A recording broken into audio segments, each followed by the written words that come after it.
بسم اللہ الرحمن الرحیم۔ آج ہم جانیں گے کہ حمل میں کچے چاول یا مٹی کھانا کس حالت کی طرف اشارہ کرتا ہے۔ اگر نیو ہے تو چینل کو سبسکرائب کر دیں، ویڈیو پسند آئے تو لائک کر دیں تاکہ اس طرح کی معلوماتی ویڈیو آپ لوگوں تک پہنچ سکیں۔ حمل کے دوران مٹی کے موڈ کے ساتھ ساتھ اس کے کھانے پینے کی روٹین میں تبدیلی آ جاتی ہے۔ اس دوران عورت کو بہت سی چیزیں کھانے کی بھی خواہش ہوتی ہے اور بہت سی چیزوں سے نفرت بھی ہو جاتی ہے۔ حمل کا دور ایسے ہی چلتا رہتا ہے۔ اس دوران بہت سی ایسی چیزوں کے کھانے کی بھی خواہش ہوتی ہے جو ہماری روزمرہ کی خوراک میں شامل نہیں، جیسے مٹی اور کچے چاول وغیرہ۔ اس کے علاوہ بہت سی چیزیں ہیں جس کے کھانے کی خواہش ہوتی ہے۔ حمل کے دوران عورت جن چیزوں کے کھانے کی خواہش کرتی ہے وہ ہماری خوراک کا حصہ نہیں بھی ہو سکتی۔ اس کی تشخیص ہو جاتی ہے اگر آپ مسلسل 1 ماہ تک کھاتے ہیں۔ یہ اس بات کی علامت بھی ہو سکتی ہے کہ کوئی چیز آپ کے جسم میں توازن سے باہر ہے یا آپ کو کسی چیز کی کمی ہے۔ اس کو خون کی کمی کے ساتھ منسلک کیا جاتا ہے۔ یہ حمل کے کسی بھی مہینے میں ہو سکتا ہے، لیکن اگر یہ پہلی سماہی میں ظاہر ہو، کچھ ایسی چیزیں جو پیکا کی حالت میں آپ کھا سکتی ہیں جیسے برف، کاغذ، مٹی، صابن، راکھ، مکئی کا سٹارچ، کچے چاول، بغیر پکا اناج اور کنکریاں۔ اس کی ایک بڑی وجہ یہ بھی ہو سکتی ہے کہ اس کے جسم کو مناسب مقدار میں غذائی اجزاء نہیں مل رہے۔ آپ پریگنینسی کے دوران جو کھانا کھاتے ہیں وہ آپ کے ساتھ ساتھ آپ کے بچے کی بھی خوراک کی ضرورت کو پورا کرتا ہے، اس لیے آپ کو مناسب غذائیت کی ضرورت ہے۔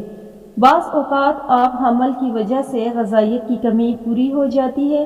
یہ مسئلہ اس وقت بھی پیدا ہوتا ہے جب آپ متلی یا الٹی کرتے ہیں۔ اس کی وجہ سے بھی غذائی اجزاء میں کمی واقع ہوتی ہے۔ اہم معدنیات جیسے آئرن کی کمی میں بھی پیکا کو بڑھا سکتی ہے۔ اگر آپ حاملہ ہیں تو آپ کو کافی مقدار میں وائٹامنز لینے کی ضرورت ہے جس سے آپ کے جسم میں غذائی ضرورت پوری ہو سکے اور آپ کا بچہ صحت مند ہو۔ ہمارے جسم کو جب وٹامنز کی کمی ہوتی ہے تو خون کی بھی کمی ہو سکتی ہے، یہ بھی پیکا کا سبب بن سکتی ہے۔ آپ کو سب سے زیادہ اپنی متوازن غذا پر توجہ دینے کی ضرورت ہے تاکہ آپ کی مدد سے اپنے بچے کی صحت کو برقرار رکھ سکیں اور ساتھ ساتھ اپنی صحت کو بھی اچھا بنا سکیں۔ پھر بات کریں گے کہ کیا یہ چیزیں حمل میں خطرناک ہیں۔ ہو سکتا ہے کہ یہ آپ کے لیے نقصان دہ نہ ہو لیکن آپ سے منسلک آپ کے بچے کے لیے ہو سکتی ہیں۔ یہ نوٹ کرنا ضروری ہے کہ بعض اوقات نان فوڈ آئٹمز کا زیادہ استعمال کرنا آپ کے لیے خطرناک ہو سکتا ہے۔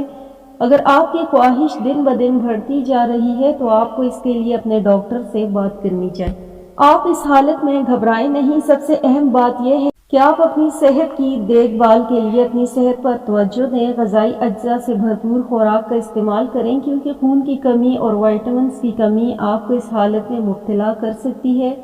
آپ کی صحت اور آپ کے بچے کی صحت کے لیے زیادہ دیر تک نان فوڈ آئٹمز کا استعمال کرنا نہایت نقصان دہ ہو سکتا ہے۔ اس لیے آپ گھر میں بیٹھے کسی بھی ڈاکٹر سے نمبر پر رابطہ کر سکتی ہیں کیونکہ وقت پر علاج بہتر ہے تاکہ آپ مزید پیچیدگی سے بچ سکیں۔ حمل کے دوران جسم میں فولک ایسڈ، آئرن اور خون کا مناسب مقدار میں ہونا بہت ضروری ہے کیونکہ یہ بچے اور ماں کی صحت میں بہتری کے لیے اہم کردار ادا کرتے ہیں۔ اس لیے آپ کو متوازن غذا کے ساتھ ساتھ وائٹامنز کی سپلیمنٹس کا بھی استعمال کرنا چاہیے۔